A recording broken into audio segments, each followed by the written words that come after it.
तो अब हम करेंगे एक्सरसाइज 5.1।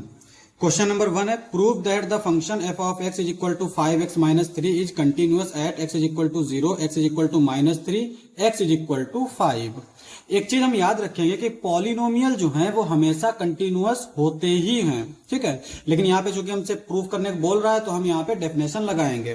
तो कंटिन्यूअस की डेफिनेशन क्या होती है, अगर लिमिट एग्जिस्ट कर रहा है, मान लो कोई फंक्शन f ऑफ x है और इसकी लिमिट एग्जिस्ट कर रही है x is equal to a पे, और ये इक्वल हो जाए f ऑफ a के, this implies that f is continuous at x is equal to a, यानी a की वैल्यू के लिए ये कंटिन्यूअस होगा, ठीक है।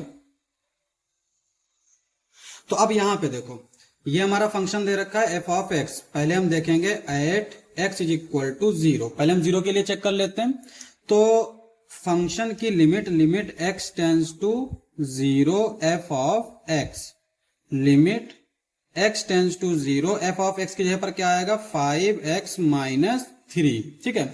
अब यहां पे लिमिट जो है इस पे रख दो, x की वैल्यू क्या हो जाएगी 0 minus 3 which is equal to minus 3।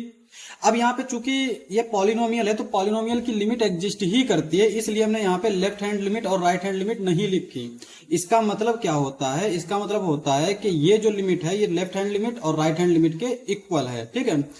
अब यहाँ पे f ऑफ 0 निकाल लेते हैं। तो f ऑफ 0 क्या आएगा 5 into 0 minus 3 which is equal to minus 3।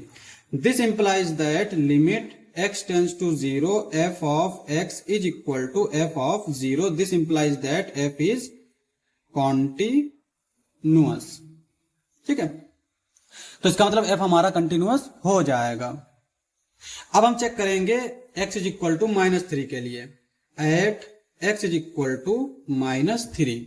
Same चीज करेंगे, limit x tends to minus 3 f of x, limit x tends to minus 3, और पॉलिनोमियल दे रखा है 5x minus 3 which is equal to 5 into, इस limit को यहाँ x की जगह पर रख देंगे माइनस 3 माइनस 3, 5 3 जा 15, माइनस का 15 होगा, माइनस का 3 तो माइनस का 18।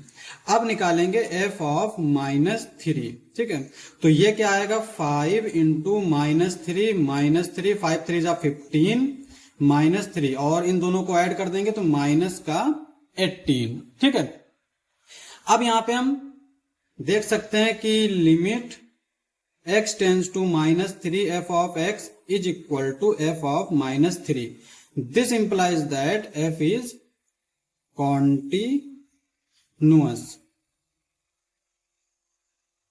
अब हम करेंगे लास्ट वाले के लिए, at x is equal to 5, limit x tends to 5 f of x is equal to limit x tends to 5 f of x की जगह पर 5x माइनस 3, ठीक है। अब यहां पे हम क्या करेंगे, इस लिमिट को यहां पुट कर देंगे तो ये हो जाएगा 5 इंटू 5 माइनस 3, 5 5 जा 25 माइनस 3, 25 में से 3 गया 22। सिमिलरली यहाँ पे f ऑफ 5 अगर हम फाइंड करेंगे तो ये आ जाएगा 5 इंटू 5 माइनस 3, 5 5 जा 25 minus 3 which is equal to 22। This implies that limit x tends to 5 f of x is equal to f of 5। This implies that f is continuous, ठीक है। तो ये हमारे आंसर हो जाएंगे।